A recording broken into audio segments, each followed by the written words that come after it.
SUPKEM, or the Supreme Council of Kenya Muslims, is the umbrella organization for Muslim organizations in Kenya. So the purpose of SUPKEM is to promote and pursue the interests of Muslims at the national level in Kenya.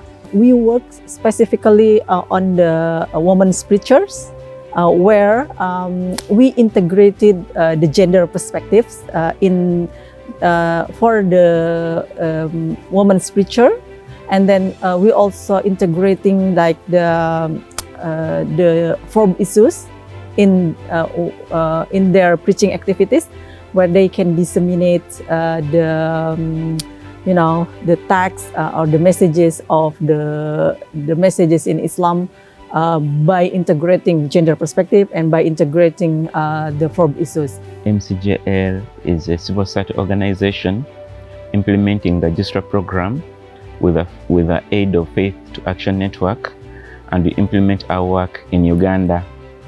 So we do a lot of work in freedom of religion and belief, and we work with the religious leaders to make sure that their voice on matters that are affecting them is heard. IFDA has more experience at working related with HIV, population program, family planning program, and education program previously.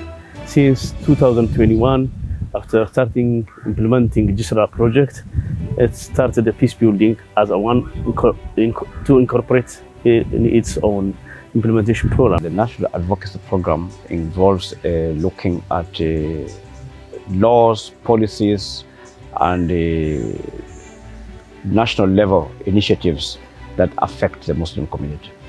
You need to understand that Muslims are a minority group in Kenya and a minority religion in Kenya.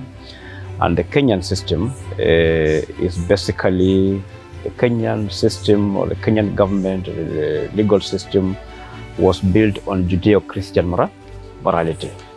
So you find that Muslim being a minority, most laws, most policies are based on Judeo-Christian morality. Let us take, for example, in Kenya, the banking system, the financial sector, is based on interest and all that. But Islam prohibits interest. So it becomes a very big problem, a very big challenge for Muslims to be able to participate in the financial sector where interest underlies the financial sector. We are youth Muslim organization, so we maintain the youth participations in our organization, in our activities. Even specifically, we usually have like specific activities provide for them.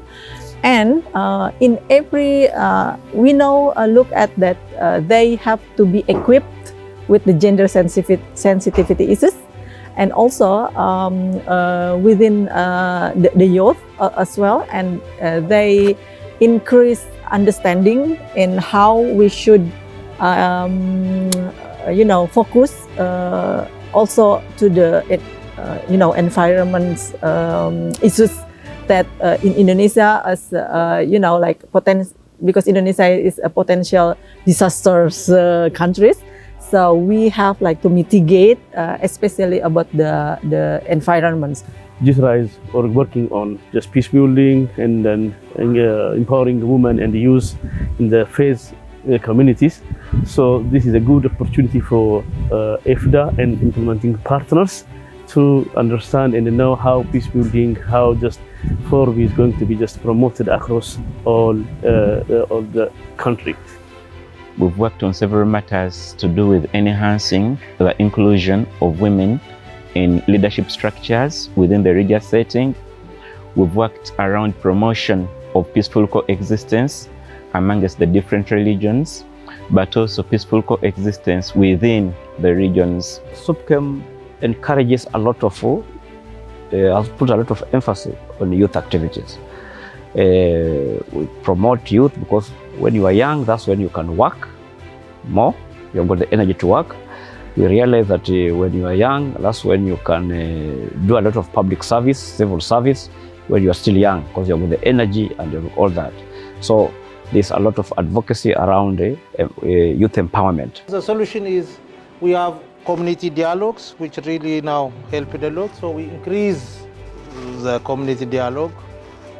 And we have also national dialogue, which we are contributing to it also. We support national dialogue. The biggest highlight in this workshop has been in Uganda, we are grappling with the regulation of faith leaders or regulation of religious institutions. There's a policy in place, but when we came to Kenya, we found out that even Kenya, there's a bill that is in the offing also on the regulation of religious institutions. I'm inspired by a Quranic teaching, a Quranic verse which says, "We have created you differently so that you may know each other." So the Quran itself acknowledges, and God himself acknowledges diversity, different races, different religions, different sexes, different ages. The purpose is that you don't, if you are young or if you are a Muslim or you are a Christian, you're not supposed to take pride in that. Participating in this JISRA program also a great opportunity for me because I know closely how to engage with the community, and I know the changes that we have to achieve in delivering the knowledge to the participants. So we as faith actors, we are going to join hands and treat this as an East African community problem, and we shall work together with the Faith to Action Network to see how religious leaders from Uganda and Kenya can come together to find a solution to this East African problem, because regulation of religious institutions affects FoRB, or freedom of religion and belief, and we think that we can use this network that we have to find a collective solution.